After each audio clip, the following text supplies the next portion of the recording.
Okay, well, thank you, really, everybody. This is far too early to be here this morning, so I appreciate people making the trip. I'm Bob Klotz with 350 Maine. We're a statewide organization of all volunteer grassroots activists working to educate and motivate effective responses. So I'm here today with some wonderful people who I get to work with and who support us along the way and support us as we prepare to bicycle down to New York City for the People's Climate March, which is scheduled for the 21st. I'm biking with my friend who's going to become even more of a friend, Dave Oaks, and Dave will be speaking, as will Lesley Heyl with the biodiesel bus, Coupe with Revision Energy, and Tom Blake, City Councilor. Sarah Lachance, who works with me on the tar stand, will help us, as many of the other friends who I won't introduce, but everybody say hi. So I have a couple of comments, and then I'll turn to Dave. We're intentionally meeting at the South Portland Community Center as we prepare for this ride today, being about 90 miles, maybe 100 if we get terribly lost. And we're meeting here on purpose, this being the site of recent and frequent citizen engagement related to the impressive Clear Skies Ordinance. South Portland continues to be a truly progressive community, taking on a variety of solutions-based efforts, including renewable energy initiatives, including solar, electric vehicle charging stations, and a host of other environmental interventions, including relative to climate change. Later this month, world leaders will be gathered in New York City for a landmark United Nations Climate March. UN Secretary General Ban Ki-moon is urging governments to support an ambitious global agreement to dramatically reduce global warming goals. With our future on the line and the whole world watching, we'll take a stand to bend the course of history. On Sunday, September 21st, hundreds of thousands of people will gather in New York City for the People's Climate March. We'll take to the streets to demand that the world that we know is within our reach. A world with an economy that works for people and the planet, a world safe from the ravages of climate change, a world with good jobs, clean air and water, and healthy communities. We'll peacefully flood the streets in historic numbers, both in New York City and in solidarity events around the world, including at the Common Ground Fair in May. This is the largest climate gathering in history, with over 1,000 businesses, unions, faith groups, schools, social justice groups, environmental groups, and more, all working together. We will unite in a tremendous show of unprecedented collaboration. Centered on justice, participants in the march are committed to principles of environmental justice and equality, representing the frontline communities that are being hit the hardest by climate change. I and others are choosing to bike from Maine and across New England to the People's Climate March in New York City to reinforce what is possible as we confront climate change. The trip is 350 miles, referencing the 350 parts per million of CO2 associated with climate change that we have exceeded. Each one of us will need to attend to the consequences of climate disruption. Solutions, individual and collective, exist now. Let's join together in support of the march and the planet. With over 400 buses and trains, 300 college campuses, 20 marching bands, 1,500 actions planned in 130 countries, and 26 city blocks in New York City reserved for the People's Climate March participants to assemble, we will not give up. As per Glenn Brand, one of our supporters and partners in this effort, and the director of Sierra Club Maine, said, whether by bus, train, car, or bike, Mainers are going to New York City for this historic climate march because they are demanding action, nationally and in Maine, to replace dirty fossil fuels with renewable power now. Sierra Club has sold out our 6 special charter buses from Maine to the march, and if we could, we would get more buses and we would fill them. We must all find a way in our own ways to support the People's Climate March and each other as we move forward to confront the economic, political, spiritual, justice, and environmental challenge of our time, climate change. We can do it. If there is any shared message in our comments today, it can be done. So again, thank you for coming out. I want to introduce Dave Oaks, who is the co-founder of the Center for Ecological Living and Learning, CEL. CEL is a non-profit educational organization inspiring students to bring creative, systemic solutions and environmental stewardship to their individual lives and leadership positions. And I'm really looking forward to riding with Dave. Thanks, Dave.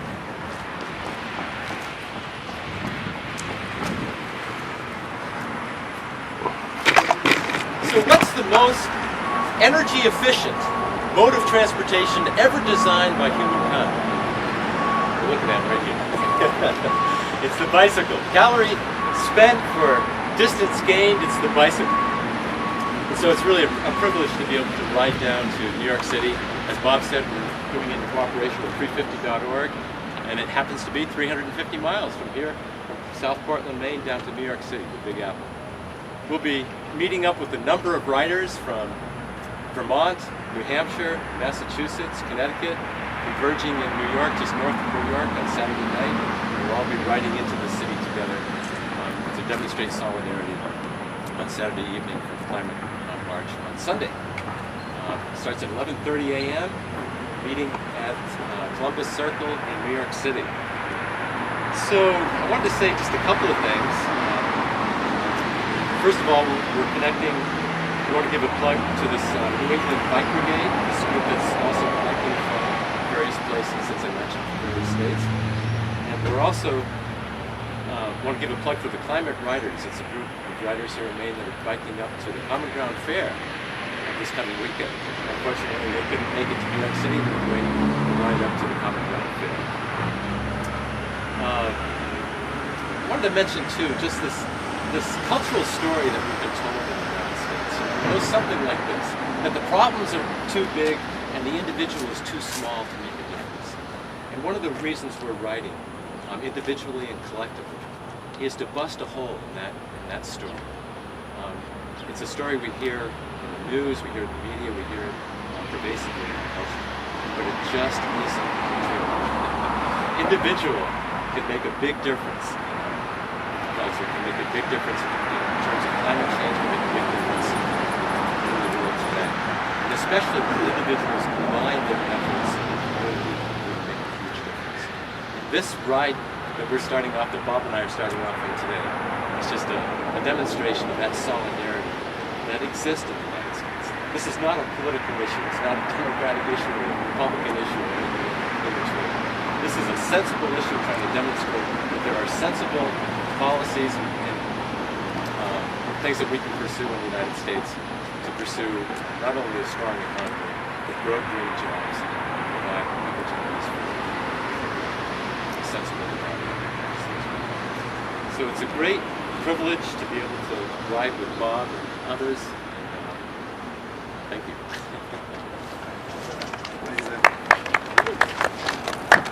So Dave, I do want to present you with these earplugs. I'm told that I snore fairly steadily, and we've already given permission for you to throw a bike shoe at me if you're so. Just wear your helmet as you sleep. Got to have my helmet on all the time. So it's with great pleasure that I want to introduce Sarah Lachance, who is the coordinator of the tar sands team for 350 Maine. Sarah and I are dear friends and have had a great opportunity to work together. She'll be introducing the rest of our speakers, and thank you, Sarah. Well, thank you, everyone. It's so exciting to be here, and Bob and Dave well as they begin this journey for all of us. I think it's really wonderful for us all to be reminded, like Dave just mentioned, that individual choices do make a difference.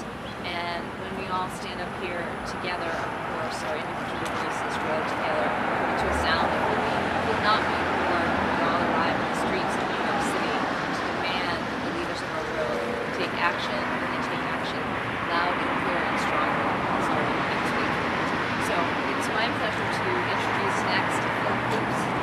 He is one of the co-founders of Vision Energy. Vision Energy is one of the leading renewable energy businesses here in Maine and in New England.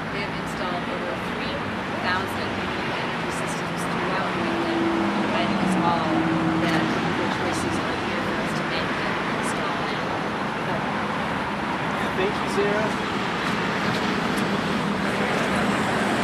So I just want to talk for a quick minute about why we need this climate march on a Sunday and every little action in addition to that. With 7 billion people today on Earth needing energy, Earth's natural systems are struggling to absorb the carbon pollution from humankind's massive consumption of fossil fuel energy. Last week, scientists revealed that the concentration of atmospheric greenhouse gases is rising faster than ever in the history of humankind. Maine is already seeing the impacts of over-reliance on fossil fuels. Our oceans are acidifying, causing threats to our marine fisheries and eventually our tourism industry. We're seeing warming ocean temperatures from greenhouse gases. And believe it or not, here in the beautiful state of Maine, we have the highest per capita greenhouse gas emissions in all of New England. We're a relatively cold state and somewhat rural with great distances. 50% of Maine's worst in New England fossil fuel emissions come from transportation. So it's really inspiring to see Bob and Dave saddling up on their bikes to pedal 350 miles without burning a drop of fuel to get to this climate rally. It's really impressive. And my gosh, I wish I could join them. I'm a huge cyclist myself. And, it's just a great act of individual impact on reducing fossil fuel consumption, as well as the collective symbolic act of showing that there are other ways than burning a whole bunch of fossil fuel to get where we want to go. Even though Maine has some of the worst greenhouse gas emissions in New England on a per capita basis, the good news is that our state is blessed with abundant renewable resources in the form of wind, tidal, biomass, and solar energy. Maine is the most heavily forested state in the nation, enabling us to somehow replace 440,000 oil boilers over time with things like clean burning wood pellet boilers that reduce emissions by 90% and cut the fuel cost in half. We have heat pump technology where Mainers can spend the equivalent of $1.50 a gallon for oil to heat their homes with low emission technology. It's amazing to me that if you power a heat pump with solar energy, you get home heating at the cost equivalent of paying 89 cents a gallon for oil. It's a phenomenal economic and environmental opportunity for Mainers.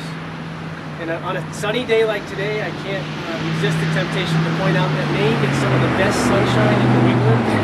We get more sunshine than Houston, Texas, equivalent sunshine to South Carolina. So if you're thinking that Maine is a kind of a cold, cloudy state, you're wrong. The best example is to point to Germany, where over the past 30 years, they've developed a playbook for humankind about how to transform an industrialized nation from a fossil fuel-based economy to a renewable energy-based economy. Over the last 30 years, Germany's invested more than $150 billion in renewable energy as part of their goal to get to 100% renewables by 2050. Today they're at 30%, and they're doubling down on those renewable energy investments, putting as much money and effort as they can into harvesting solar energy, wind energy, tidal energy, and biomass. Well, the great thing about Maine is that we blow them away in terms of the abundance of our renewable resources. We get 33% more sunshine per year than Germany, right here in the state of Maine. Our offshore wind resource is described as the Saudi Arabia of wind. I've already mentioned we've got the most heavily forested state in the nation, and we have some of the strongest tidal and river currents in the world. So we can get it done. They can do it in Germany, we can get it done in Maine. And the last thing about Germany, they have the strongest economy on the face of the planet. That should be instructive to what we want to accomplish here in the United States in terms of economic development and good job creation. So I mentioned I'm a cyclist myself, and I'm apologizing first to Dave that I don't have one for him, and also to Sarah because she's going to be wondering where hers is. But I brought along a little item for the climate riders. I'm hoping Bob will get a chance to proudly fly the flag. Yes. That's Thank my you very much, sir. small token of support for the great effort you guys are doing. Thanks so much. Tremendous support. Thank you. Thanks a lot.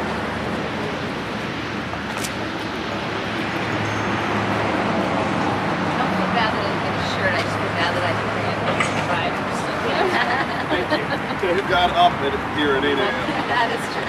We can get more of those. I only brought one too. Before I introduce the next speaker, I just wanted to mention Bob brought up the Sierra Club sponsored buses, but there are actually 12 buses in total going down to New York City from other college participation and faith communities. There's actually 13. Oh, that's true. Which leads me into our next speaker. There's actually 13. I'd like to introduce Lesley, Heyl. She is the co-founder of the Betty Bus Initiative, and the Betty Bus will be making the trip down to New York City. The Betty Bus Initiative is a grassroots effort to teach folks about sustainable living opportunities and promoting alternative energy solutions. They go into schools, into communities, and speak with different organizations to help them make a difference. Good morning, everybody. Thank you so much. It's an honor to be here. As Sarah said, Betty Bus Initiative is a grassroots effort. We do travel the country and work with schools, nonprofits, community groups on various sustainable living initiatives, which includes local organic food systems as well as alternative energy. And we work with all sorts of different projects to that end. Our guiding principles are community involvement, service, environmental stewardship, creative solutions, and taking action. We're a big action piece, which is why we're here today. We love that everybody has come together to take alternative forms of transportation down to New York. Betty the Bus runs on used vegetable oil, biodiesel, and the interior is powered with a solar panel that you see on the roof. The bus provides an alternative way to travel, and it models creative solutions to the environmental challenges of today. We feel that change needs to happen, and that individuals and the leaders of the world need to be conscious of our collective impact on one another and how our lives affect the natural environment. So we're going to New York to join the largest climate march in history, and we're honored to be a part of supporting those who chose to make a difference by taking alternative modes of transportation and reducing their carbon footprint. Our role is that we really want to help make that choice easy for them. And so we hope you'll join us in New York. We hope you'll bring a friend, carpool, choose another form of communication and of transportation, and communication is a key in that. And we'll see you there. Thanks so much. So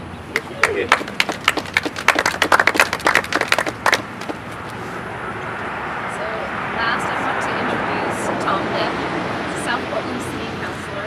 He was the former mayor. He's been a leader in the development of South Portland as a progressive and sustainable community.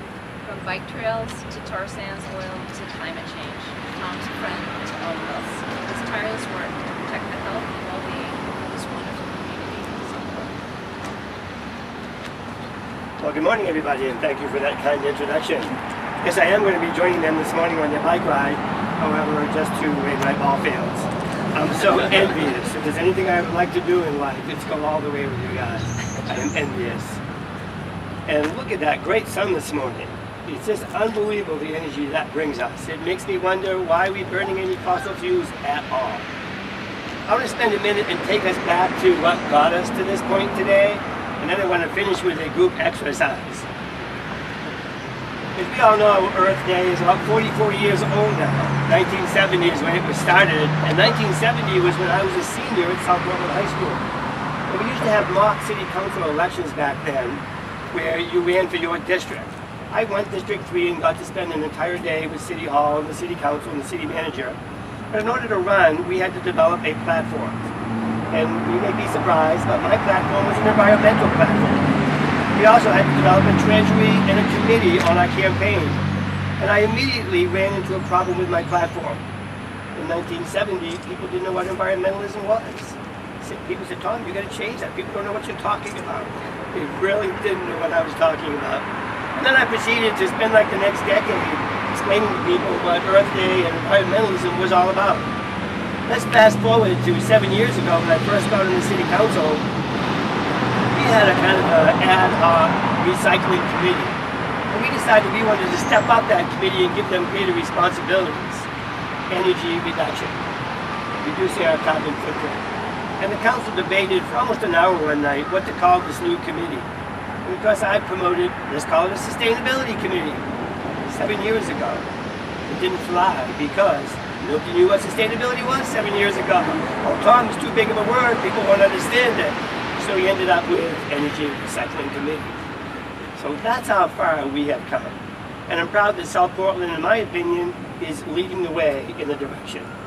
You may have read recently about what Burlington, Vermont has just done.